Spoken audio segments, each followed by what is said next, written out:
সম্ভবত গত ক্লাসে আমি চ্যাপ্টার 6 নিয়ে আপনাদের সাথে আলোচনা করেছিলাম। এই চ্যাপ্টার 6, এই চ্যাপ্টারটাকে আমরা চারটা ভাগে ভাগ করেছিলাম। তার প্রথম দুইটা ভাগ, মানে প্রথম ফার্স্ট টু পার্টস সম্ভবত আমরা আলোচনা করেছি, ঠিক কিনা? কেউ একজন একটু জি হেল্প স্যার, করতে জি হবে। জি। জি। তাহলে আমি যেহেতু আজকে আবার শুরু করছি, আপনাদের গত ক্লাসের কারো কোনো কোশ্চেন আছে কিনা? গত যে ক্লাসটা আমরা নিয়েছি সেখান থেকে আপনাদের কারো কোনো কোশ্চেন আছে কিনা? যদি কোনো কোশ্চেন থাকে আপনারা কোশ্চেন করতে পারেন। ওকে, যাই হোক, আমরা আজকে শুরু করি। চ্যাপ্টার 6 পড়াবো আমি। চ্যাপ্টার 6 শুরু করার আগে আমি একটু বলি, গত ক্লাসে আমরা চ্যাপ্টার 6টা নিয়ে আলোচনা করেছিলাম। এটা পড়ানোর সময় আমি বলেছিলাম যে রেভিনিউ সিস্টেমের ক্ষেত্রে একটা প্রতিষ্ঠান যে ধরনের রিস্ক ফেস করবে, এই রিস্ক গুলো আইডেন্টিফাই করবে, এই রিস্ক গুলো মিনিমাইজ করার জন্য ইন্টারনাল কন্ট্রোলস গুলো ইমপ্লিমেন্ট করবে, এবং আপনি অডিটর যখন অডিট করতে যাবেন তখন কি ধরনের অডিট প্রসিডিওরস গ্রহণ করবেন এই অংশটুকুন অডিট করার জন্য। সো আপনাদের আরো সুবিধার্থে, যাতে এক্সাম দেওয়ার সময় আপনারা কোন অংশ থেকে কোশ্চেন আসছে সেইটা বোঝার জন্য চ্যাপ্টার 6 কে আমি আরো চারটা ভাগে ভাগ করে নিয়েছিলাম। প্রথম যে অংশটুকুন সেটাকে বলেছিলাম অর্ডারিং সিস্টেম, সেকেন্ড অংশটুকুনকে বলেছিলাম ডিসপ্যাচ অ্যান্ড ইনভয়েসিং, থার্ড বলেছিলাম রেকর্ডিং, অ্যান্ড ফোর্থ বলেছিলাম ক্যাশ কালেকশন। এর ভেতর আমি অর্ডারিং সিস্টেম এবং ডিসপ্যাচ অ্যান্ড ইনভয়েসিং এই অংশটুকুন আমি পড়িয়েছিলাম। আজকে বাকি অংশটুকুন পড়ব, রেকর্ডিং অ্যান্ড ক্যাশ কালেকশন। আমরা বলেছিলাম এই প্রত্যেকটা অংশের জন্য তিনটা বিষয় আমরা খেয়াল রাখবো। প্রথম যে অংশটুকুন সেটা আমরা বলেছিলাম যে রিক্স। অর্ডারিং সিস্টেমের ক্ষেত্রে কি ধরনের রিস্ক একটা প্রতিষ্ঠান ফেস করতে পারে, অথবা এই রিস্কটা মিনিমাইজ করার জন্য তারা কি ধরনের কন্ট্রোলস গুলো ইমপ্লিমেন্ট করতে পারে, এবং আপনি যখন অডিট করতে যাবেন আপনি কি ধরনের অডিট প্রসিডিওরস গুলো গ্রহণ করবেন সেই বিষয় নিয়ে আমরা কি করেছিলাম, আলোচনা করেছিলাম। ঠিক একইভাবে ডিসপ্যাচ অ্যান্ড ইনভয়েসিং এর ক্ষেত্রেও কি ধরনের রিস্ক থাকতে পারে, এই রিস্কটা মিনিমাইজ করার জন্য কি ধরনের ইন্টারনাল কন্ট্রোলস গুলো ইমপ্লিমেন্ট করা যেতে পারে, এবং আপনি যখন অডিট করতে যাবেন আপনি কি ধরনের অডিট প্রসিডিওরস গুলো গ্রহণ করবেন। সাথে যে এক্সাম্পল গুলো ছিল এই এক্সাম্পল গুলো নিয়ে আমি আলোচনা করেছিলাম। ইন্টারাক্টিভ কোশ্চেন্স গুলো নিয়ে আপনাদের সাথে আলোচনা করেছিলাম। আজকে আমি এই চ্যাপ্টারের বাকি অংশটুকুন চেষ্টা করব শেষ করার। আজকে আমি রেকর্ডিং এই অংশ থেকে শুরু করব। থার্ড, অর্থাৎ চ্যাপ্টার 6 কে যে চারটা ভাগে ভাগ করেছিলাম এর থার্ড অংশটুকুন, থার্ড পার্টটা নিয়ে আমি আলোচনা শুরু করব, রেকর্ডিং। তাহলে রেকর্ডিং এর ক্ষেত্রেও আমরা খেয়াল রাখবো একটা প্রতিষ্ঠান এই রেভিনিউ সিস্টেমের ক্ষেত্রে রেকর্ডিং করার সময় কি ধরনের রিস্ক গুলো ফেস করতে পারে, এই রিস্ক গুলো আইডেন্টিফাই কিভাবে করবে প্রতিষ্ঠান, এই রিস্ক গুলো মিনিমাইজ করার জন্য কি ধরনের ইন্টারনাল কন্ট্রোলস গুলো তারা ইমপ্লিমেন্ট করবে, এবং আপনি যখন অডিট করতে যাবেন আপনি কি ধরনের অডিট প্রসিডিওরস গুলো গ্রহণ করবেন এই অংশটুকুন অডিট করার জন্য। আমার কথা ক্লিয়ারলি শুনতে পাচ্ছেন আপনারা? জি স্যার। জি স্যার, শুনতে শুনতে পাচ্ছি। পাচ্ছি। ওকে, যদি কেউ শুনতে না পান অবশ্যই আমাকে একটু জানাবেন। জি স্যার। আপনারা আপনাদের ম্যানুয়াল, অ্যাসুরেন্স ম্যানুয়ালের পেজ নাম্বার 104, 104 নাম্বার পেজটা সবাই একটু বের করেন যদি ম্যানুয়াল আপনাদের সাথে থাকে। জি স্যার, পেজ নাম্বার বের করছি। 104, 104 নাম্বার পেজ বের করেছেন, ঠিক কিনা? জি স্যার, বের করেছি। ওকে। রেকর্ডিং এর ক্ষেত্রে প্রথম যে রিস্কটা বলছে, বলছে যে invoiced sales might not be properly recorded. আপনি কি করেছেন? আপনি সেল করেছেন, অর্থাৎ অর্ডার গ্রহণ করেছেন, সেই অনুসারে পণ্য কি করেছেন, তৈরি করেছেন বা প্রডিউস করেছেন, আপনি ডেলিভারি দিয়েছেন, কিন্তু আপনি কি করলেন না, প্রপারলি রেকর্ড করলেন না। সেটা বলছে যে invoiced sales might not be properly recorded. So আপনি যদি প্রপারলি রেকর্ড না করেন তাহলে এটা প্রতিষ্ঠানের ক্ষতির কারণ হতে পারে। এই জন্য বলছে রেকর্ডিং এর ক্ষেত্রে প্রথম রিস্কটা বলতেছে আপনি সেলস করেছেন, পণ্য ডেলিভারি দিয়েছেন, কিন্তু আপনি প্রপারলি রেকর্ড করেন নাই আর কি। সেকেন্ডটা বলছে credit notes might not be properly recorded. আমরা আলোচনা করেছিলাম, এখানে বলছে যে ক্রেডিট নোট গুলো প্রতিষ্ঠান ইস্যু করছে, এই ক্রেডিট নোট যদি প্রপারলি কি করে, রেকর্ড না করে, তাহলে এটা প্রতিষ্ঠানের ক্ষতির কারণ হতে পারে। এই জন্য সেকেন্ডটা বলছে credit notes might not be properly recorded. প্রতিষ্ঠান কি করেছে, তার টার্মস অনুসারে কি করেছে, পণ্য ফেরত নিয়েছে, এবং এই পণ্য ফেরতের এগেইনস্টে কি করছে, সে ক্রেডিট নোট ইস্যু করেছে। সো ইস্যু করলো, কিন্তু যদি এটা প্রপারলি রেকর্ড না করে, তাহলে এটা প্রতিষ্ঠানের ক্ষতির কারণ হতে পারে। থার্ড বলছে sales might be recorded in the wrong customer account. Sales করলেন, কাস্টমারের কাছ থেকে অর্ডার নিয়েছেন, পণ্য তৈরি করেছেন, ডেলিভারি দিয়েছেন, কিন্তু আপনি রং কাস্টমার্স অ্যাকাউন্টে কি করলেন, লিপিবদ্ধ করলেন। সো কি হবে, কাস্টমার ডিসস্যাটিসফাইড হতে পারে, অর্থাৎ যাকে বিল করার কথা তাকে বিল করা হলো না, ভুলক্রমে অন্য একজনকে বিল করা হলো। সো ওই কাস্টমারটা, লয়াল একটা কাস্টমার কি হতে পারে, ডিসস্যাটিসফাইড হতে পারে। আর প্রতিষ্ঠানের এটা ক্ষতির কারণ হতে পারে। সঠিক সময়ে পণ্য পণ্য বিক্রি করলেন, কিন্তু টাকাটা আপনি পেলেন না। এই জন্য বলছে sales might be recorded in wrong customers account, এটাও প্রতিষ্ঠানের জন্য একটা রিস্ক। এন্ড লাস্ট ওয়ান বলছে debts might be included on the receivable ledger that are not collectible. বলছে যে রিসিভেবল লেজারটা প্রিপেয়ার করেছেন, সেই রিসিভেবল লেজারে এমন কোনো আইটেম থাকতে পারে যে রিসিভেবলটা আর পাওয়া যাবে না। এই ধরনের ব্যাড ডেটস গুলো কি হতে পারে, বিবদ্ধ থাকতে পারে। তাহলে দেখেন এখানে মোট 4টা রিস্ক এর কথা বলেছে, আপনারা এটা পাবেন আপনাদের বইয়ের পেজ নাম্বার 104, 104 নাম্বার পেজে। রেকর্ডিং এর ক্ষেত্রে একটা প্রতিষ্ঠান কি ধরনের রিস্ক ফেস করতে পারে বা কি ধরনের রিস্ক অ্যারাইজ হতে পারে, সেই বিষয়গুলো নিয়ে আলোচনা করেছে, আমি আপনাদের সাথে আলোচনা করলাম। সো এটাকে বলতেছি আমরা রিস্ক আইডেন্টিফিকেশন। একটা প্রতিষ্ঠান তার এই সিস্টেমে, রেকর্ডিং সিস্টেমে, অর্থাৎ সেলস এর ক্ষেত্রে রেকর্ডিং সিস্টেমের ক্ষেত্রে কি ধরনের রিস্ক ফেস করতে পারে, সেটা প্রথমে কি করবে, তারা আইডেন্টিফাই করবে। সেকেন্ডটা বলতেছে যে এই যে রিস্ক যে আপনি আইডেন্টিফাই করলেন, রিস্ক গুলো, এই রিস্ক কিভাবে আপনি মিনিমাইজ করবেন বা এলিমিনেট করবেন, এইটার জন্য বলতেছে আপনি ইন্টারনাল কন্ট্রোলস কি করতে হবে, আপনাকে ডিজাইন করতে হবে এবং ইমপ্লিমেন্ট করতে হবে। সো কি ধরনের ইন্টারনাল কন্ট্রোলস একটা প্রতিষ্ঠান ইমপ্লিমেন্ট করতে পারে উপরের এই রিস্ক গুলো মিনিমাইজ করার জন্য বা এলিমিনেট করার জন্য, এটা নিয়ে আমরা এখন আলোচনা করব।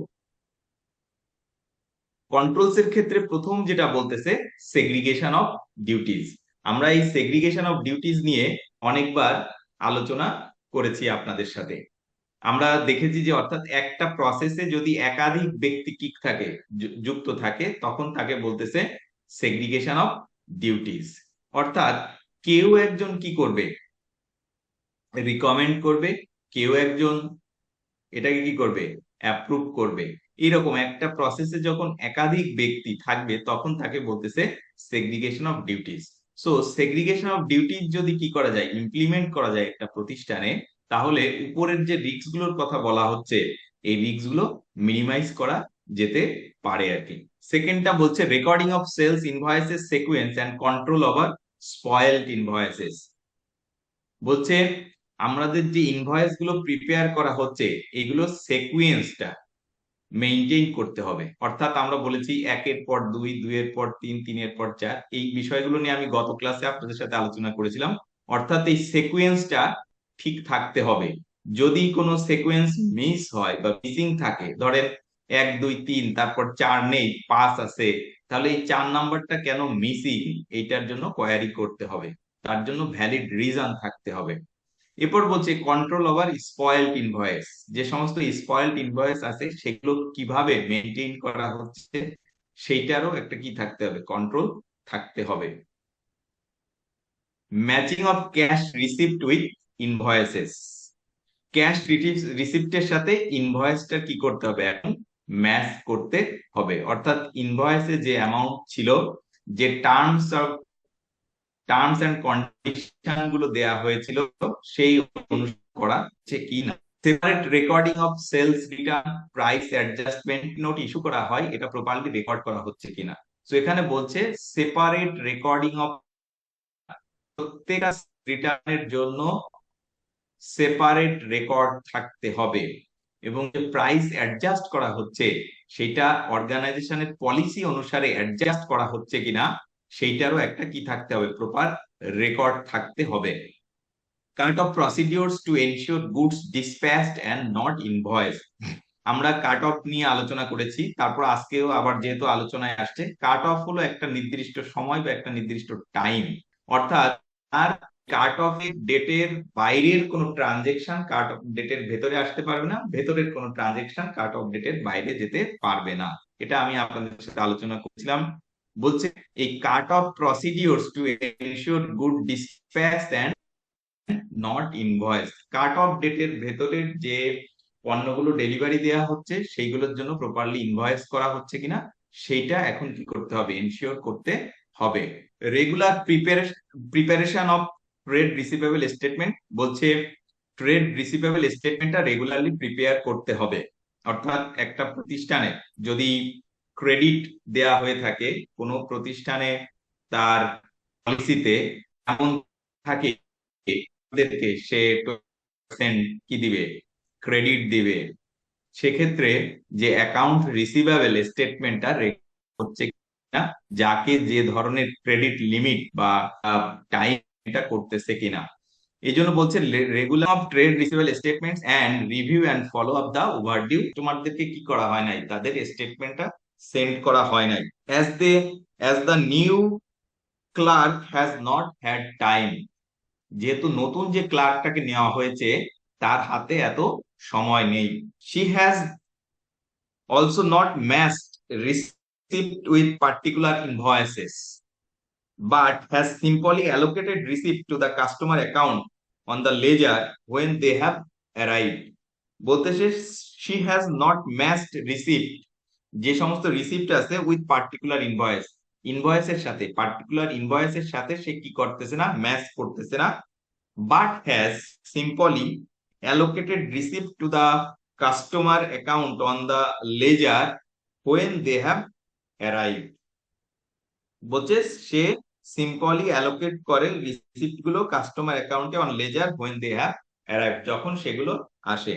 সাম customers are in credit at the end of the year as a result of problem arising, এই প্রবলেমটা অ্যারাইজ করেছে কেন, কিছু কাস্টমার এখনো এন্ড অফ দ্য ইয়ার, এখনো তারা কি রয়েছে বলেন তো, তাদের ক্রেডিটটা রয়ে গেছে, এইখান থেকেই আসলে প্রবলেমটা ধরা পড়েছে।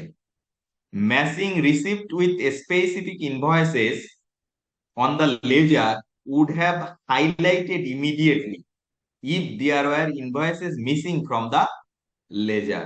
এখন এখানে দেখেন কন্ট্রোলের কথা বলতেছে, বলছে matching receipt with specific invoices on the ledger, প্রত্যেকটা স্পেসিফিক ইনভয়েসের সাথে রিসিটের একটা কি করতে হবে, মিলাইতে হবে, would have highlighted immediately, immediately এটা হাইলাইটেড করতে হবে, if there were invoices missing from the ledger, ledger থেকে যদি কোনো ইনভয়েস কি থাকে, মিসিং থাকে।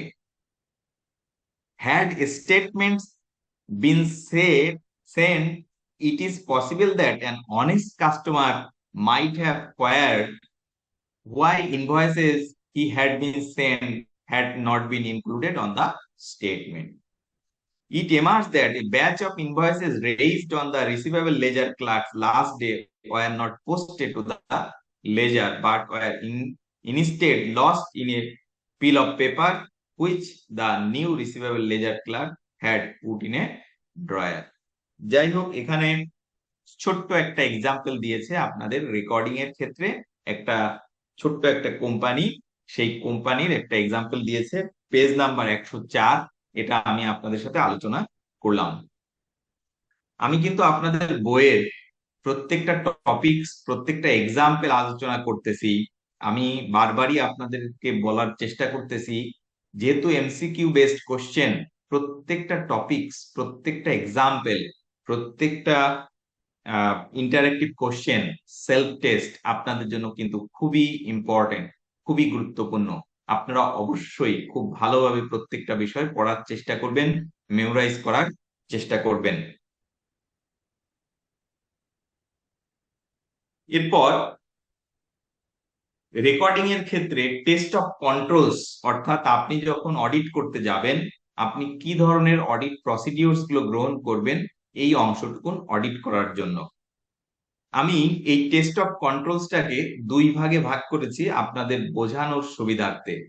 প্রথম যে অংশটা সেটাকে সেলস ডেবুক নিয়ে আমি আলোচনা করেছি, এবং সেকেন্ড অংশটুকুন হলো রিসিভেবল লেজার। সো আপনারা যদি আপনাদের বই বের করেন, পেজ নাম্বার 105, 105 নাম্বার পেজ যদি আপনারা বের করেন, তাহলে আপনারা দেখতে পাবেন আপনাদের বইতেও দুই ভাগে ভাগ করে এই রেকর্ডিং এর ক্ষেত্রে অডিট প্রসিডিওরটা আলোচনা করেছে। প্রথম অংশটুকুন সেলস ডেবুক আর সেকেন্ড অংশটুকুন রিসিভেবল লেজার নিয়ে। তো সেলস ডেবুকে বলতেছে আপনি কি চেক করবেন, অর্থাৎ আপনার অডিট প্রসিডিওর গুলো কি হবে। প্রথম যেটা বলছে, check entries with invoices and credit notes respectively.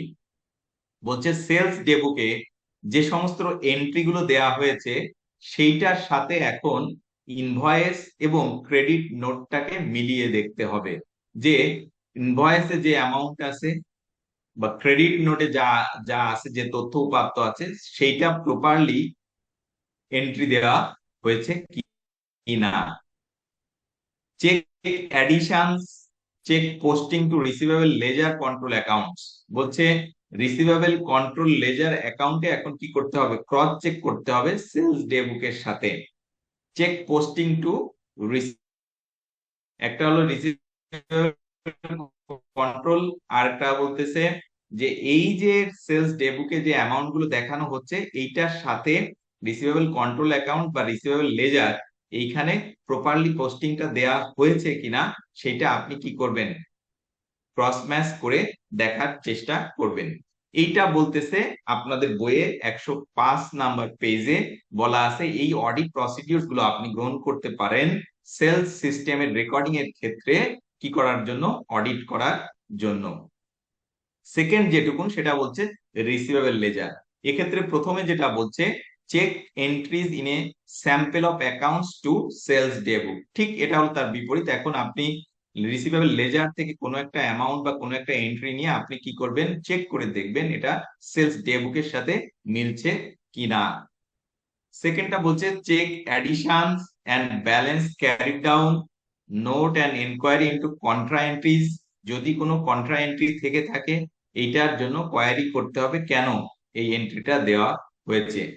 Check that controls account have been regularly reconciled to total of receivable ledger balances.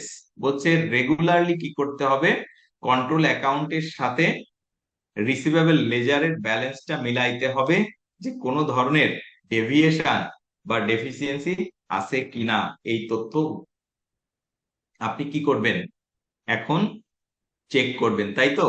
Audit প্রসিডিওরসটা কি করবে, অডিটর যখন অডিট করতে যাবে তখন তিনি এই অডিট প্রসিডিওর গুলো পারফর্ম করবেন কি করার জন্য, তথ্য উপাত্ত সংগ্রহ করার জন্য বা এভিডেন্স কালেক্ট করার জন্য আর কি।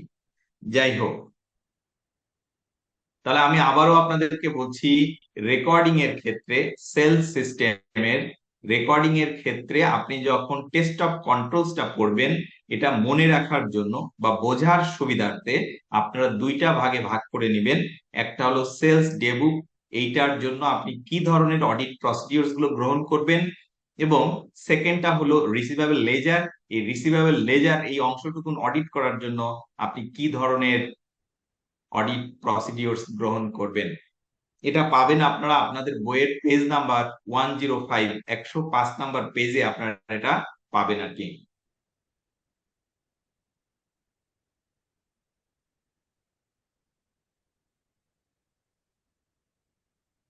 সবাই একটু বের করেন আপনাদের বইয়ের পেজ নাম্বার 105, 105, 105 নাম্বার পেজটা একটু বের করেন। জি স্যার। এখানে একটা এক্সাম্পল দেওয়া আছে, ওয়ার্ক এক্সাম্পল, আমি এক্সাম্পল পড়াই দিব আপনাদেরকে। বের করেছেন সবাই? জি স্যার, বের করেছি। আচ্ছা দেখেন বলছে test of controls over recording of sales. Test of controls over recording of sales, এইটার উপর একটা এক্সাম্পল দিয়েছে পেজ নাম্বার 105, 105 নাম্বার পেজে। বলছে দেখেন, the audit senior wants to ensure that the above error in invoice recording at Parkings Limited was isolated.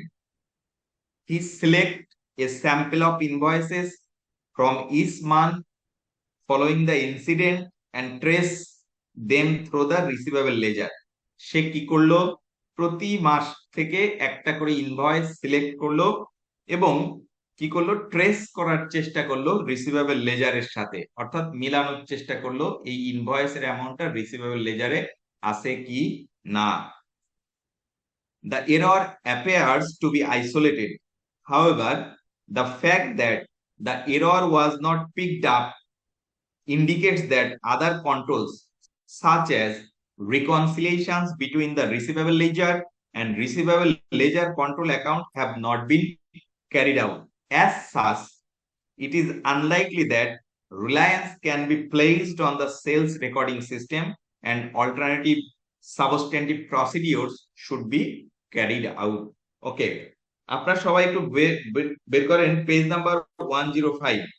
এখানে যে এক্সাম্পলটা পড়ালাম, এই এক্সাম্পলটা দিয়েছে, অর্থাৎ একজন অডিটর অডিট করতে গেলে রেকর্ডিং এর ক্ষেত্রে কি ধরনের টেস্ট অফ কন্ট্রোলস বা অডিট প্রসিডিওর গ্রহণ করবে।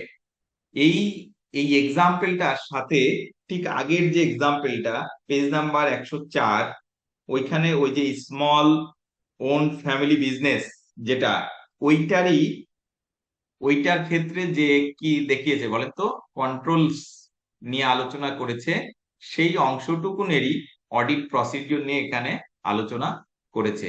তো এখানে বলছে যে অডিট সিনিয়র এখন কি করবে এই অংশটুকুনের অডিট করার জন্য, সে বলছে প্রত্যেক মাস থেকে একটা করে কি করবে, ইনভয়েস সিলেক্ট করবে। এই ইনভয়েসের অ্যামাউন্টটা রিসিভেবল লেজারে পোস্টিং দিয়েছে কিনা সে এখন এটা কি করবে, ক্রস ম্যাচ করে দেখার চেষ্টা করবে। এটাই বলেছে এই এক্সাম্পলে page number 105, test of controls over recording of sales নিয়ে যে এক্সাম্পলটা দেওয়া আছে। এখন আপনারা সবাই বের করেন পেজ নাম্বার 105, এর নিচে দেখেন একটা এক্সাম স্ট্যান্ডার্ড কোশ্চেন দেওয়া আছে।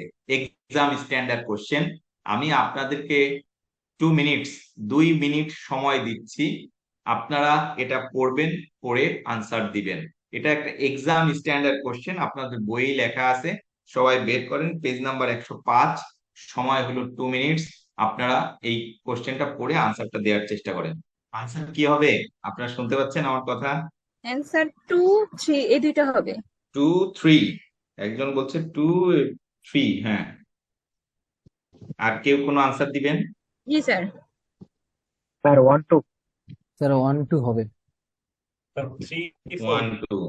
আরেকজন কি বললেন? 3 4। 3, 4। স্যার 3 4 মনে হচ্ছে। স্যার 3/4 স্যার এখানে হওয়ার সম্ভাবনা নাই, কারণ স্যার এখানে তো স্যার রিসিপ্ট করছে, সেলস এর সাথে তো সম্পর্ক নাই। আচ্ছা আচ্ছা, জি স্যার, এটাই। ওকে, তাহলে আমরা দেখি কি আনসার হতে পারে। দেখেন বলছে the auditor at EC limited, a wholesaler of frozen goods. প্রতিষ্ঠানটা কি করে, হোলসেল করে ফ্রোজেন গুডস এর। Has discovered that the receivable ledger clerk has not matched receipts with invoices when processing receipt onto the ledger।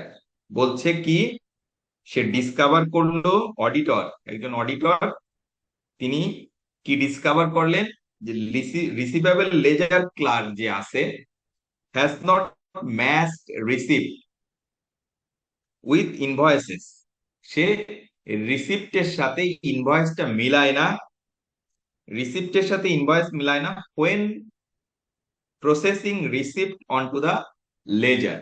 লেজারে যখন posting দেবে তখন সে রিসিপ্টের সাথে ইনভয়েসটা মিলায় না।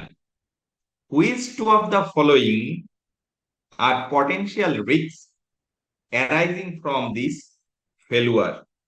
বলছে যদি সেই কাজটা না করে নিচের কোন কোন রিস্ক হতে পারে। The clerk could be siphoning off individual receipts and defrauded the company. এক নম্বরে বলতেছে সে যেহেতু না মিলায় সে কি করতে পারে, যে ইন্ডিভিজুয়াল রিসিপ্ট কি করতে পারে, সে নিজে নিয়ে যেতে পারে, চুরি করতে পারে, and defraud the company. Old outstanding invoices could be left unpaid. যেহেতু সে ইনভয়েস মিলাচ্ছেন রিসিপ্টের সাথে, সেহেতু ওল্ড যে ইনভয়েস গুলো আছে সেগুলো আনপেইড অবস্থায় থেকে যেতে পারে। থার্ড বলছে sales might be recorded in the wrong suppliers accounts. Sales কি হতে পারে, রং সাপ্লায়ারের অ্যাকাউন্টে রেকর্ড হতে পারে। Sales may not be recorded properly in the sales account. বলছে sales might not be recorded properly in the sales অ্যাকাউন্টেও নাও এটা রেকর্ড হতে পারে। তাহলে দেখেন এখানে বলতেছে রিসিপ্টের সাথে মিলাইতে হবে কার, ইনভয়েসের, ঠিক কিনা। সো আমার সেলস হয়েছে, সেলস তো আমি প্রপারলি কি করব, রেকর্ড করবই। এখন হলো কালেকশন। সো এখানে কালেকশনের সাথে কোনটা কোনটা জড়িত বলেন তো, ক্যাশ কালেকশন বা কি, কোনটা কোনটা হতে পারে? 1 2 3 4 এর ভিতর নিচের দুইটা কি হবে নাকি উপরের দুইটা হবে? উপরের কি মনে দুইটা হচ্ছে এখন? স্যার, উপরের দুইটা। উপরে দুইটা। উপরের দুইটা। সো আপনাদের কোশ্চেনটা এভাবে কিন্তু বুঝতে হবে কোন অংশ থেকে কোশ্চেন আসছে, কি বোঝাইতে চাচ্ছে, আনসারটা কি চাচ্ছে। সো আনসার হবে 1 এবং 2। The clerk could be chiffoning of individual receipts and defraud the company. Old outstanding invoices could be left unpaid.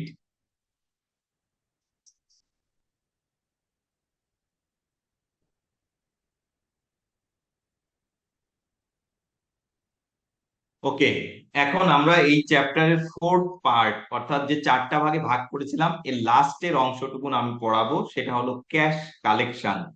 Same একইভাবে ক্যাশ কালেকশনের ক্ষেত্রেও আমরা দেখার চেষ্টা করব কি ধরনের রিস্ক একটা প্রতিষ্ঠান ফেস করতে পারে বা কি ধরনের রিস্ক এখানে অ্যারাইজ হতে পারে। এই রিস্ক গুলো নিয়ে আমরা আলোচনা করব। এই রিস্ক গুলো আইডেন্টিফাই করার পর প্রতিষ্ঠান কি ধরনের ইন্টারনাল কন্ট্রোলস গুলো ইমপ্লিমেন্ট করবে, সেই ইন্টারনাল কন্ট্রোলস গুলো নিয়ে আলোচনা করব। এবং আপনি যখন অডিট করতে যাবেন কি ধরনের অডিট প্রসিডিওরস গুলো আপনি গ্রহণ করবেন সেই বিষয়ে আমরা আলোচনা করব এখন। এটা আপনারা পাবেন পেজ নাম্বার 106, 106 নাম্বার পেজে আপনারা পাবেন ক্যাশ কালেকশন নিয়ে, চ্যাপ্টার 6, পেজ নাম্বার 106। আপনাদের কাছে যদি বই থাকে আপনারা বইটা বের করতে পারেন। এখানে বলছে ক্যাশ কালেকশনের ক্ষেত্রে প্রথম যে রিস্কটার কথা বলছে, বলছে অল মানিজ রিসিভড আর রেকর্ডেড। যে টাকাটা রিসিভ করা হচ্ছে এটা প্রপারলি রেকর্ড করা হচ্ছে কিনা। সেকেন্ডটা বলছে অল মানিজ রিসিভড আর ব্যাংকড। যে টাকাগুলো পাওয়া যাচ্ছে সেটা প্রপারলি রেকর্ড করা হচ্ছে কিনা, এটা হলো প্রথম রিস্কের কথা বললো। সেকেন্ডটা বলছে ওকে, যে টাকাগুলো পেয়েছে সেটা প্রপারলি ব্যাংকে জমা দেয়া হচ্ছে কিনা, কোম্পানির ব্যাংকে এটা প্রপারলি জমা দেওয়া হচ্ছে কিনা। এই দুইটা রিস্কের কথা বলছে আপনাদের বইয়ে পেজ নাম্বার 106। ক্যাশ কালেকশনের ক্ষেত্রে অর্থাৎ সেলস সিস্টেমের ক্যাশ কালেকশনের ক্ষেত্রে এই দুই ধরনের রিস্ক একটা প্রতিষ্ঠান ফেস করতে পারে। আমি আবারও রিপিট করতেছি, রিস্ক দুটা হলো, প্রথমটা বলছে ক্যাশ কালেক্ট করলো কিন্তু properly books of accounts A record করলো না। অল মানিজ রিসিভড আর রেকর্ডেড, যদি এটা রেকর্ড না করে তাহলে এটা প্রতিষ্ঠানের জন্য একটা রিস্কের কারণ হবে। আর সেকেন্ডটা বলছে অল মানিজ রিসিভড আর ব্যাংক, এই যে যে প্রতিষ্ঠানের টাকাগুলো সংগ্রহ করা হলো এটা প্রপারলি ব্যাংকে জমা দেয়া হচ্ছে কিনা। সো এই রিস্ক দুইটা মিনিমাইজ করার জন্য কতগুলো ইন্টারনাল কন্ট্রোলস এর কথা বলেছে আপনাদের বইয়ে পেজ নাম্বার 106, 106 নাম্বার পেজে আপনারা পাবেন। এই কিছু রিস্ক এর কথা এখানে বলেছে, এই রিস্ক দুইটা মিনিমাইজ করার জন্য কিছু কন্ট্রোলস এর কথা বলেছে, সেটা পাবেন আপনারা পেজ নাম্বার 106। প্রথম বলছে recording of receipt received by post. পোস্টের মাধ্যমে যদি কোনো টাকা পায় সেটা প্রপারলি রেকর্ড করা হচ্ছে কিনা। কিভাবে এই রিস্কটা মিনিমাইজ করা যেতে পারে? বলছে safeguard to prevent interception of mail between receipt and opening. অর্থাৎ মেইলটা পাওয়ার পরে সেইটা রেকর্ডিংটা এবং ওপেনিং, এটা কে খুলতেছে, ওই প্রতিষ্ঠানের যে দায়িত্বপ্রাপ্ত ব্যক্তি, সেটাই সে এটা ওপেন করতেছে কিনা, সেই ব্যক্তি এটা ওপেন করতেছে কিনা। Appointment of responsible person to supervise mail. কোনো একজন ব্যক্তি রেসপন্সিবল থাকবে পোস্টটা রিসিভ করা এবং এটা ওপেন করার দায়িত্বে। Protection of cash and checks. যদি কোনো চেকে পাই তাহলে সাথে সাথে এটা কি করতে হবে, কোম্পানির নামে ক্রস চেক হিসেবে কি করতে হবে, যদি ক্যাশ চেক দেয় ক্রস চেক হিসেবে রূপান্তর করতে হবে। আর ক্যাশ যদি রিসিভ করে এটা প্রপারলি ব্যাংকে জমা দেয়া হচ্ছে কিনা সেই কন্ট্রোলটা ইমপ্লিমেন্ট করতে হবে। সেকেন্ডটা বলছে recording of cash sales and collections. যদি ক্যাশে সেল করা হয় এইটার ক্ষেত্রে কি ধরনের কন্ট্রোলস গুলো নেবে। Recording of cash sales and কালেকশনের ক্ষেত্রে বলছে restriction of on receipt of cash. বলছে ক্যাশ রিসিভের ক্ষেত্রে রেস্ট্রিকশন থাকতে হবে, অর্থাৎ যে দায়িত্বপ্রাপ্ত ব্যক্তি ক্যাশটা রিসিভ করতে পারবে সেই রিসিভ করেছে কিনা। এখানে বলছে restriction on receipt of cash. এখানে বলছে only cashier or responsible person কি করবে, রিসিভ করবে। সেকেন্ডটা বলছে এভিডেন্সিং অফ রিসিপ্ট অফ ক্যাশ। এই যে ক্যাশটা রিসিভ করতেছে এটা এখন এভিডেন্স তৈরি করতে হবে। কি করতে পারে, ক্যাশ রেজিস্টার মেইনটেইন করতে পারে, সিরিয়াল নাম্বার মেইনটেইন করতে পারে রিসিপ্ট ফর্মের। দুইটা বলছে এখানে। এক নাম্বার বলছে যদি যে রিসিপ্ট ফর্মটা দেবে ক্যাশ রিসিভ করার পর যে রিসিপ্টটা দিবে এইটা একটা কি থাকতে হবে, একটা নির্দিষ্ট ফর্ম থাকতে হবে এবং এটা সিকোয়েন্স মেইনটেইন করতে হবে। সেকেন্ডটা বলছে একটা ক্যাশ রেজিস্টার মেইনটেইন করতে হবে। থার্ড বলতেছে এগ্রিমেন্ট অফ ক্যাশ কালেকশন। এই যে ক্যাশ কালেকশন করতেছে সারাদিন এইটার সাথে যে রিসিপ্ট বই ইস্যু করতেছে এইটার একটা কি করতে হবে, ক্রস ম্যাচ করতে হবে। এরপর বলছে investigation of cash shortage and surpluses. যদি কোনো ক্যাশ শর্টেজ হয় বা সারপ্লাস হয়, কেন শর্টেজ হলো বা কেন সারপ্লাস হলো এইটার একটা ইনভেস্টিগেট করতে হবে, কেন এমন হলো। থার্ড বলতেছে যে জেনারেল কন্ট্রোলস ওভার রেকর্ডিং। এই কন্ট্রোলসটা কেন ইমপ্লিমেন্ট করবে, এখানে বলছে ক্যাশ বুক লেজার অ্যাকাউন্টস এটা প্রপারলি কি করতে হবে, মেইনটেইন করতে হবে। Limitation of duties of receiving cashiers. Cashier কত টাকা রিসিভ করতে পারবে প্রতিদিন, রিসিভ করার পর কিভাবে এটা ব্যাংকে জমা দেবে, এইটার প্রপার রেকর্ডিংটা থাকতে হবে। এরপর বলছে ব্যাংকিং। ব্যাংকিং এর ক্ষেত্রে বলছে ডেলি ব্যাংকিং, অর্থাৎ এমন হতে পারে প্রতিষ্ঠান বলতে পারে যে ব্যাংক আওয়ার শেষ হওয়ার আগে যে ক্যাশটা কালেকশন হবে এটা ব্যাংকে প্রতিদিনের টাকা প্রতিদিন ব্যাংকে জমা রাখতে হবে। অথবা হাতে নগদ একটা নির্দিষ্ট অ্যামাউন্ট বলে দিল যে 50,000 বা 1 লাখ টাকার বেশি ক্যাশে রাখা যাবে না, বাকি টাকা ব্যাংকে জমা দিতে হবে, এইভাবে বলে দিতে পারে। লাস্টের যে কন্ট্রোলটার কথা বলতেছে সেটা বলতেছে safeguarding of cash and bank accounts. Cash and bank accounts এর সেফগার্ডটা এনশিওর করতে হবে। কিভাবে এনশিওর করবে, এক নাম্বার বলছে restriction on opening new bank accounts. নতুন ব্যাংক অ্যাকাউন্ট ওপেন করার ক্ষেত্রে রেস্ট্রিকশন থাকতে হবে, অর্গানাইজেশনের পলিসি অনুসারে এটা ওপেন করা হচ্ছে কিনা সেইটা প্রপারলি কি করতে হবে, মনিটর করতে হবে। Limitation on cash floats held, যেটা একটু আগেই বলতেছিলাম যে হাতে নগদ নগদ অর্থ কত টাকা পর্যন্ত রাখতে পারবে, সেটা একটা অর্গানাইজেশনের পলিসি থাকতে হবে, যে লিমিটের বাইরে তারা টাকা ক্যাশে রাখতে পারবে না বা হাতে রাখতে পারবে না। এই টাকাটা কি করতে হবে, বাকি টাকাটা ব্যাংকে জমা রাখতে হবে প্রতিদিন, ডেইলি ব্যাংকিং যেটাকে বলতেছে। Restriction of payment out of cash received, যে ক্যাশ টাকাটা রিসিভ করতেছে এই ক্যাশ থেকেই কোনো কিছু পেমেন্ট করা যাবে না, এটার উপর একটা রেস্ট্রিকশন আরোপ করতে হবে। যদি কোনো পেমেন্ট করতে হয় সেটার জন্য আগেই অ্যারেঞ্জমেন্ট থাকতে হবে।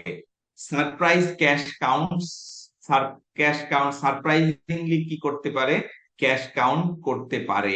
অর্থাৎ কাউকে না জানায় কোন একজন দায়িত্বপ্রাপ্ত ব্যক্তি কি করতে পারে, ক্যাশিয়ারের কাছ থেকে কত টাকা ক্যাশ কালেকশন হয়েছে এরকম একটা ক্যাশ কাউন্ট করতে পারে আর কি।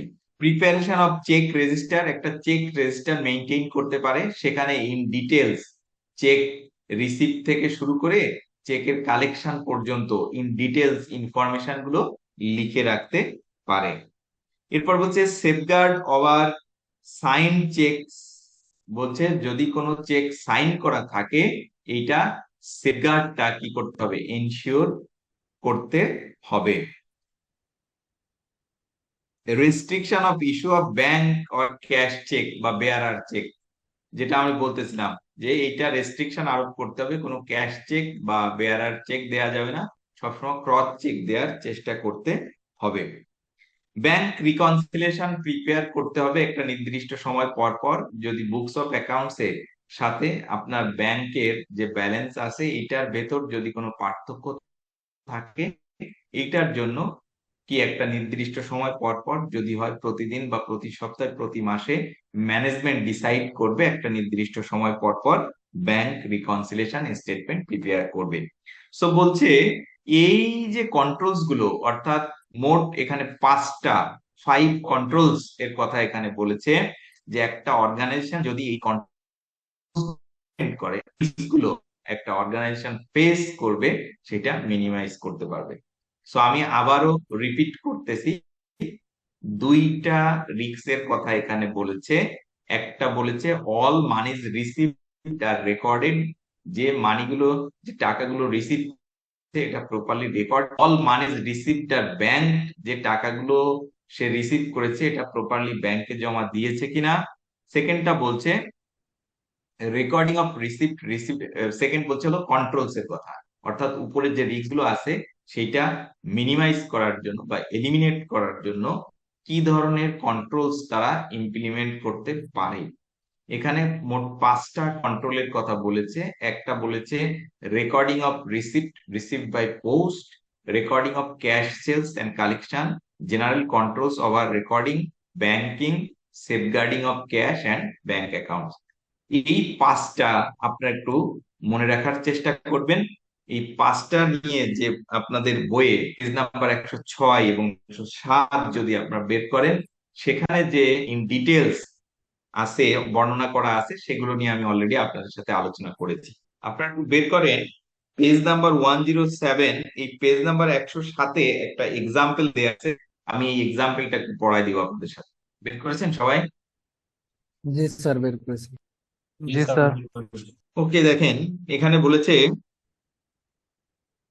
Hampton hotel PLC owns a number of exclusive hotels in Chittagong and Dhaka।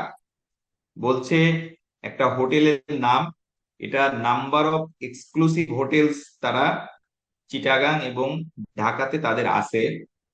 The majority of sales are cash sales, বলছে এই যে যে হোটেলের কথা বললো যার চিটাগাং এবং ঢাকাতে কি আছে, নাম্বার অফ হোটেল আছে, এদের অধিকাংশ সেলসটাই হয় cash sales. On the day guest check out of the hotel, যখন গেস্টরা কি করে চেক আউট করে বেরোয় যায় তখন এই রেকর্ডটা রাখা হয় বা এই ক্যাশটা কালেকশন করা হয়। H take customer credit card details on arrival, যখন কাস্টমাররা হোটেলে আসে তখন তাদের ক্রেডিট কার্ডের পুরো ডিটেলস রাখে। and reserve the right to extract full amount in the event of non payment, বলছে যে একটা রিজার্ভেশন রেখে দেয়, যদি কেউ টাকা পরিশোধ করতে না পারে তাহলে তারা ফুল টাকাটাই এই যে ক্রেডিট কার্ডের ইনফরমেশন নিচ্ছে সেখান থেকে রিকভার করবে। Only cashiers are allowed to process cash transactions, শুধুমাত্র ক্যাশিয়াররা কি করবে, এই ক্যাশ ট্রানজেকশনের জন্য অ্যালাউ কার, শুধু ক্যাশিয়ার কি করবে, এই ক্যাশটা কালেক্ট করতে পারবে।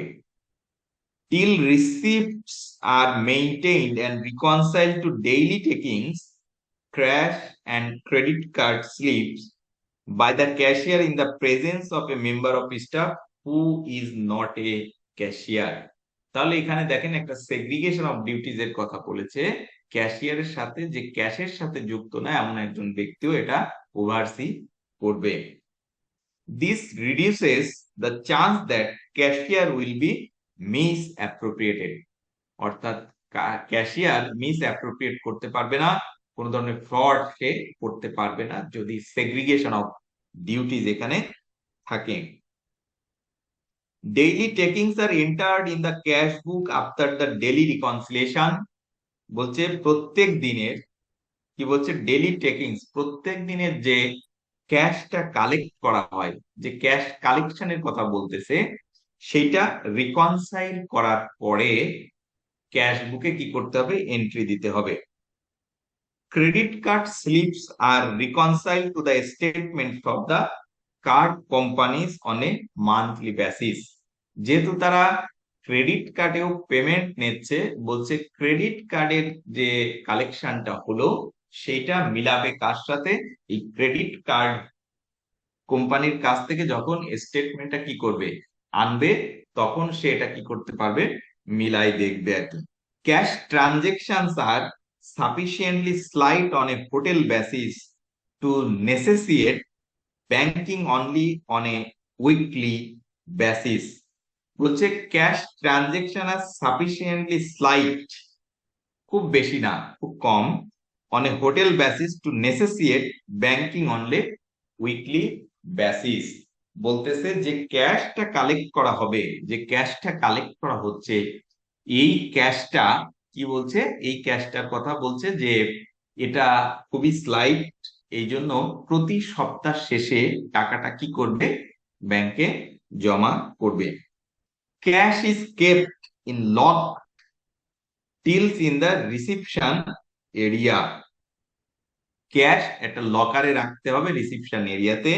The financial controller reconcile the bank statement for each hotel only on a monthly basis, যে ফাইন্যান্স কন্ট্রোলার আছে তার কথা বলছে যে সে কি করবে, এখন মান্থলি বেসিসে ব্যাংক রিকনসিলিয়েশনের ট্রানজেকশনের নেচার অনুসারে, বুঝতে পেরেছেন? সো এটা স্ট্রিক্টলি বলে দেয়া যাবে না ও কত টাকা আইওইউ থাকবে, বুঝতে পারছেন? এটা অর্গানাইজেশন টু অর্গানাইজেশন ভ্যারি করবে, এটা তো আপনি নিজেই বললেন, বুঝতে পেরেছেন? স্যার এটা তো কোম্পানি পলিসিতে থাকবে, আমি বুঝলাম স্যার। অনেক সময় দেখা যায় যে রাইট, টাকা ক্যাশিয়ারকে বললে ক্যাশিয়ার হয়তো বলতে পারে যে হ্যাঁ, ভার্বালি বলে দেয় উমুকের কাছে, বা খাতায় লিখে রাখে, কোনো রেজিস্টারের সিগনেচার নেই না। আর হচ্ছে যেমন আমাদের ইয়েতে আইও লিস্টের ফর্ম আছে, ফর্ম ফিল আপ করে দিলে তখন ওইটা ইস্যু হয়, জি, কিন্তু অনেকে আছে ভার্বালি দিয়ে দেয়। স্যার এই ক্ষেত্রে কিন্তু এটা তো ভাই করণীয় বলে- গোলাম রব্বানী, এটা তো সে অর্গানাইজেশন পলিসি ফলো করেছে কি করে নাই, তাহলে এটা তো একটা উইকনেস ইন্টারনাল কন্ট্রোলস এর, ঠিক কিনা? হ্যাঁ স্যার, একজনকে টাকা দিব, আমি আইওইউ ফর্ম ফিল আপ করে টাকাটা দেওয়ার কথা, এখন যদি কেউ ফলো না করে তাহলে তো তাদের ইন্টারনাল কন্ট্রোল সিস্টেমের একটা উইকনেস, তাই না? এটা জি স্যার। প্রতিষ্ঠানের জন্য একটা ক্ষতির কারণ হতে পারে, ঠিক কিনা? জি স্যার। সো ওই অর্গানাইজেশনের অবশ্যই সবাইকে কি করতে হবে, অর্গানাইজেশনের পলিসিটা ফলো করতে হবে। ওকে, আপনি বুঝতে পেরেছেন রব্বানী? জি sir. Thank you. Sir IOU এর ফুল মিনিংটা কি, বুঝিনি আসলে আমি বিষয়টা। লিখে দিয়েছি ভাই, আপনাদের চ্যাট বক্সে একটু কাইন্ডলি দেখেন, আমি লিখে দিয়েছি। হ্যাঁ, মানে বাংলাটা এমন যে আমি তোমার কাছে দায়বদ্ধ আর কি, বা আমি তোমার কাছে ঋণী। জি জি। অডিটর, অর্থাৎ আপনারা যেহেতু বিভিন্ন সিএ ফার্মে কর্মরত আছেন, আপনারা যখন বিভিন্ন প্রতিষ্ঠানের অডিট করতে যাবেন, সেক্ষেত্রে আপনি কি ধরনের অডিট প্রসিডিউরস গ্রহণ করবেন এই ক্যাশ কালেকশন এই অংশটুকুন অডিট করার জন্য রেভিনিউ সিস্টেমের। আমি মোট 4টা ভাগে ভাগ করেছি এই ক্যাশ কালেকশনের টেস্ট অফ কন্ট্রোলসটাকে। 1 নাম্বার হলো receipts received by post, cash sales, collection and cash receipt. তো আপনাদের বইয়ের পেজ নাম্বার 107 এবং 108, 107 এবং 108-এ ইন ডিটেলস আপনারা এটা পাবেন। আমি খুব সংক্ষেপে এখানে এনেছি, যেহেতু ইন ডিটেলস আপনাদের বইয়ে দেয়া আছে, আমি পুরো ডিটেলসটাই পড়াবো। আপনারা এইভাবে 4টা নাম মনে রাখার চেষ্টা করতে পারেন। একটা হলো receipt received by post, cash sales, collections and cash receipt, cash book. এখানে দেখেন প্রথমটা বলছে অডিটর যখন অডিট করতে যাবে, সে রিসিপ্ট রিসিভড বাই পোস্ট, পোস্টের মাধ্যমে যেগুলো রিসিভ করতেছে সেই অংশটুকুন চেক করার জন্য কি ধরনের অডিট প্রসিডিউর নিতে পারে। প্রথমে বলছে যে অডিটর কি করতে পারে, observe procedures of the post opening are being followed. পোস্টের মাধ্যমে যে রিসিপ্ট গুলো পাচ্ছে সেইগুলো ওপেনিংটা, অর্থাৎ অর্গানাইজেশনের যে পলিসি আছে সেই অনুসারে যে ব্যক্তির এই পোস্টটা ওপেন করার কথা, মেইলটা ওপেন করার কথা, সেই ব্যক্তি ওপেন করতেছে কিনা, অর্থাৎ যে রিসিভ করতেছে এবং যে ওপেন করবে এটা ভিন্ন ব্যক্তি কিনা, এটা অবজার্ভ করতে পারেন আপনারা অডিট করতে। যে এটা প্রথম বলছে যে observe procedures for post opening are being followed. সেকেন্ডটা বলছে observe that check received by post are immediately crossed in the company's favor। বলছে যে সমস্ত চেক গুলো রিসিভ করা হচ্ছে, ক্যাশ চেক বা বেয়ারার চেক, এগুলোর সাথে সাথে ক্রস চেকে রূপান্তর করা হচ্ছে কিনা, এই প্রসেসটা বা এই প্রসিডিওরটা আপনি দেখতে পারেন। থার্ড বলতেছে for items entered in the cash book or other record of cash, check, trace entries in cash book, paying in book, counterfoil or carbon copy receipt, verify amounts entered as receipt with remittance advices or other supporting evidence। বলছে যে টাকাটা receive দেখানো হচ্ছে সেইটার proper supporting documents গুলো আছে কিনা, সেইটার সাথে আপনি কি করতে পারেন, ক্রস ম্যাচ করে দেখতে পারেন যে অ্যামাউন্টটা ঠিক আছে কিনা। এটা বলতেছে receipts received by post. Second এটা বলছে ক্যাশ সেলস, যদি ক্যাশে সেল করে থাকে, বলছে for a sample of cash sales different location. বলছে আপনি যদি একটা প্রতিষ্ঠানের বিভিন্ন ব্রাঞ্চ থাকে বা বিভিন্ন জায়গা থেকে ক্যাশ কালেক্ট করা হয়, বলছে যে আপনি যে কোনো একটা রিসিপ্ট অথবা যে কোনো একটা ক্যাশ সেলস এর একটা ডকুমেন্ট, হ্যাঁ, একটা ভাউচার আপনি নিতে পারেন, নিয়ে আপনি অনেকগুলো বিষয় চেক করে দেখতে পারেন। কি বলছে, বলছে check to paying in slip, date stamp, যে স্ট্যাম্প পেইড সিলটা অ্যাটাচ করা হয়েছে কিনা, ইনিশিয়ালটা দেয়া হয়েছে কিনা, এক্সপেন্ডিচার গুলোর ক্ষেত্রে ভাউচার গুলো এর সাথে অ্যাটাচ করা হয়েছে কিনা, এই ধরনের বিভিন্ন বিষয়গুলো এখানে আপনি চেক করতে পারেন। থার্ড বলছে collections for sample item of original collection records, trace amount to cash book, check entries on a cash sheets or collection record with collectors receive books. এখানে বলছে যে কালেকশন করতেছে, কালেকশন করার সময় যে যে বইতে সে লিখে রাখবে, সেই বইয়ের সাথে ক্যাশ বইয়ের যে এন্ট্রিটা দেওয়া হচ্ছে কিনা, সেই ক্রস ম্যাচটা আপনারা করে দেখতে পারেন। Check numerical sequence of collection records, যে রেকর্ড গুলো রাখা হচ্ছে কালেকশনের, এটার নিউমেরিক্যাল সিকোয়েন্স গুলো আপনারা চেক করে দেখতে পারেন। অর্থাৎ 1-এর পর 2, 2-এর পর 3, 3-এর পর 4, 4-এর পর 5, এই যে সিকোয়েন্সের কথা বলতেছে, এই সিকোয়েন্স গুলো মেনটেন করা হচ্ছে কি না। এবং লাস্টের যে অংশটুকুন ক্যাশ কালেকশন, ক্যাশ কালেকশনের ক্ষেত্রে আপনি যে অডিট প্রসিডিওরটাকে 4টা ভাগে ভাগ করেছিলাম, এর লাস্টের অংশটুকুন বলছে ক্যাশ রিসিপ্টস ক্যাশ বুক। এখানে বলছে for cash receipt for several days throughout the period check to entries in cash book branch return or other records. বলছে এই যে ক্যাশ রিসিপ্ট গুলো রেকর্ড করা হচ্ছে, প্রপারলি এটা রেকর্ড করা হচ্ছে কিনা, এটা থ্রু আউট দা পিরিয়ড। আপনি যে কোনো একটা পিরিয়ডকে সিলেক্ট করতে পারেন, এটা 1 মাস হতে পারে, 1 উইক হতে পারে, যে কোনো, এটা আপনার উপর ডিপেন্ড করবে। আপনি কোনো একটা পিরিয়ড সিলেক্ট করে র্যান্ডমলি অথবা যে কোনো ভাবে আপনি যেভাবে সিলেক্ট করেন না কেন, স্যাম্পল গুলো সিলেক্ট করে সেইখান থেকে আপনি ক্রস চেক করে দেখতে পারেন যে প্রপারলি ক্যাশ বইয়ে এটা কি করা হয়েছে কিনা, রেকর্ড করা হয়েছে কিনা, সাথে সাপোর্টিং ডকুমেন্ট গুলো আছে কিনা সেটা আপনি মিলিয়ে দেখতে পারেন। এরপর বলছে check to paying in slips obtain direct from the bank rather than looking only at a client copy of slip which might be been tempered with observing that there is no delay in banking monies received. ব্যাংকের রিসিপ্টের ক্ষেত্রে বলতেছে যে client যে টাকাটা জমা দিচ্ছে সেইটা থেকে সরাসরি ব্যাংকের কাছ থেকে আপনি কনফার্মেশন নিতে পারেন যে প্রপারলি এই টাকাটা জমা হচ্ছে কিনা।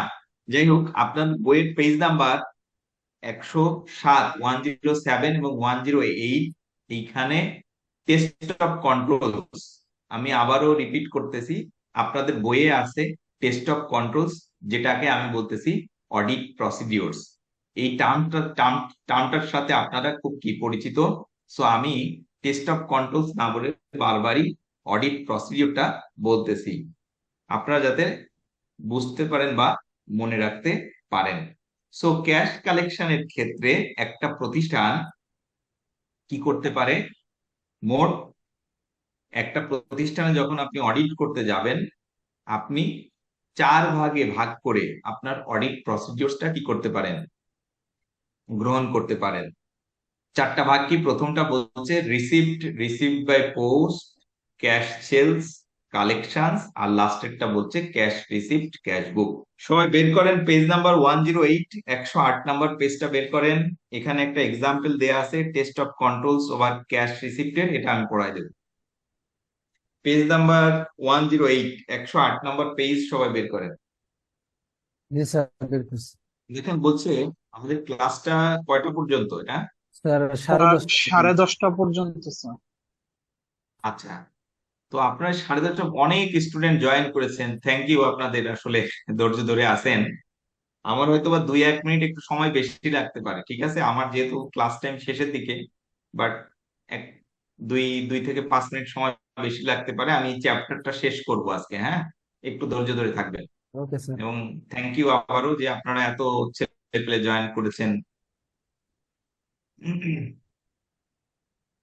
বলছে you are a member of assurance team of Happy Manufacturing Limited HM, all of their sales are made on credit terms. বলছে আপনি হলো অ্যাসুরেন্স টিমের একজন মেম্বার, কোম্পানিটার নাম বলছে happy manufacturers limited, all of their sales are made on credit terms and they receive checks daily in the post. বলছে তারা ক্রেডিটে তাদের সমস্ত সেলস হয় এবং পোস্টের মাধ্যমে চেক গুলো তারা রিসিভ করে থাকে। In order to ensure that the security of a check is adequate, you will be observing the post opening, check listing and storing procedures. বলছে যে তারা যেহেতু বলছে একটা কোম্পানির এক্সাম্পল দিয়েছে, এই কোম্পানিটা একটা ম্যানুফ্যাকচারিং কোম্পানি এবং অধিকাংশই তাদের কি হয়, তারা সেল করে কিসে, ক্রেডিটে, এবং এই যে ক্রেডিটে সেল করার কারণে কালেকশনটা কি হবে, চেক কালেকশন হবে, চেকটা আসবে পোস্টের মাধ্যমে। In order to ensure that the security of our checks is adequate, বলছে যে এটা এনশিওর করতে হবে যে এই যে চেক গুলো রিসিভ করতেছে এইটার সিকিউরিটিটা এনশিওর করতে হবে অ্যাডিকুয়েট কিনা। You will be observing the post opening, আপনি অডিট করতে যে কি অডিট প্রসিডিউর গ্রহণ করবেন? প্রথমেই যেটা বলতেছে যে আপনাকে অডিট প্রসিডিউরটা নিতে হবে। পোস্টটা ওপেন করার জন্য যে দায়িত্বপ্রাপ্ত ব্যক্তি আছে তিনি এটা ওপেন করতেছেন কিনা আপনি অবজার্ভ করবেন। Check listing and storing procedure, এটা প্রপারলি লিখতেছে কিনা এবং প্রপারলি স্টোর করতেছে কিনা। As a minimum you would expect to see, বলছে যে একদম লিস্ট কি কি আপনাকে দেখা জরুরি এই অংশটুকুন অডিট করার জন্য। এখানে বলছে অ্যাজ এ মিনিমাম এই নিচের অংশগুলো আপনাকে দেখতেই হবে। বলছে two people present at post opening, list দুইজন ব্যক্তি সেখানে উপস্থিত থাকতে হবে অ্যাজ পার অর্গানাইজেশন পলিসি। এটা আপনি অবজার্ভ করবেন যখন পোস্ট। স্যার কনফিউজড হয়ে গেছে স্যার, একটু পড়াই দেন। আচ্ছা, বলছে an effective system of internal control requires segregation of basic function. বলছে ইফেক্টিভ ইন্টারনাল কন্ট্রোল কি প্রয়োজন? Requires segregation of basic function. Basic ফাংশনে সেগ্রিগেশনের কথা এখানে বলছে। Which three of the following function should ideal be segregated? নিচের কোন তিনটা ফাংশনকে সেগ্রিগেটেড করা উচিত? আমরা জানি সেগ্রিগেটেড মানে একই প্রসেসে একাধিক ব্যক্তি যদি থাকে জড়িত। অথরাইজেশন অফ অর্ডার, এখানে একাধিক ব্যক্তির প্রয়োজন না, সেগ্রিগেট করার দরকার আছে না? জি স্যার, এটা আছে। ওকে, এটা আমরা কনসিডার করতে পারি। Cash received and receivable ledger, এখানেও প্রয়োজন আছে কি নাই? কেউ একজন রিসিভ করবে, কেউ একজন রেকর্ড করবে, ঠিক কিনা? জি স্যার আছে। ইনভয়েসিং এর ক্ষেত্রে সো এই credit control, reconciliation of receivable ledger with receivable ledger control account. So আমার মনে হয় পরের লাস্টের যে দুইটা বলছে তার থেকে প্রথম তিনটা কি বলেন তো বেটার। সেগ্রিগেট করা জরুরি। সো প্রথম তিনটা হবে আনসার। ইনভয়েসিংটা যদি বলতেন। এখন লাস্ট, হ্যাঁ, ইনভয়েস করার ক্ষেত্রে বলছে সেগ্রিগেশন অফ ডিউটি থাকা জরুরি, ঠিক কিনা? বলছে যে আপনার কেউ একজন অর্ডারটা প্রিপেয়ার করবে, কেউ একজন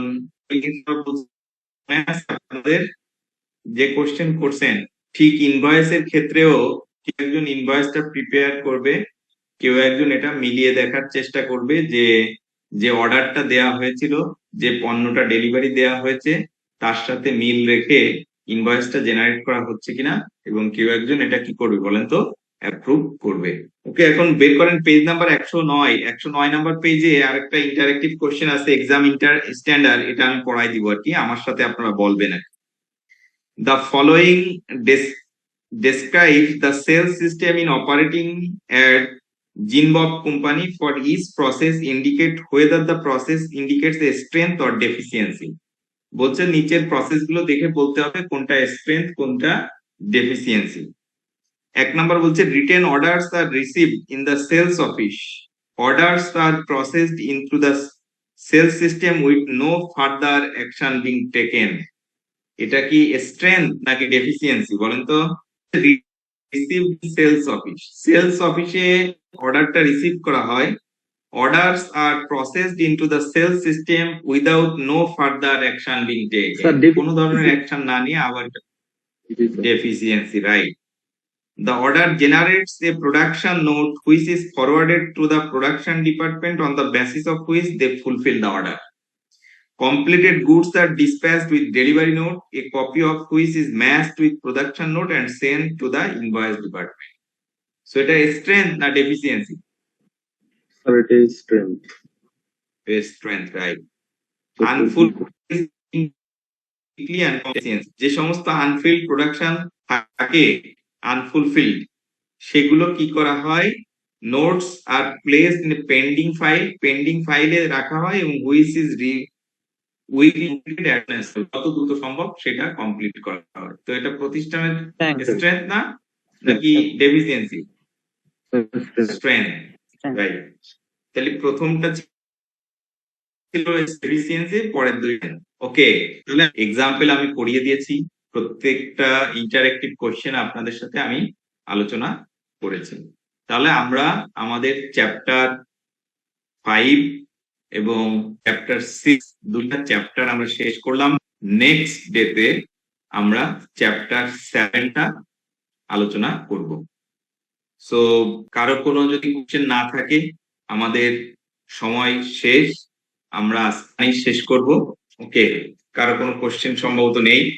সো আমরা আজকে এখানেই ক্লাস শেষ করছি। আপনারা সবাই ভালো থাকবেন, সুস্থ থাকবেন। হোস্ট কে আছেন? স্যার আমি আছি স্যার। কিপ্রিয়া?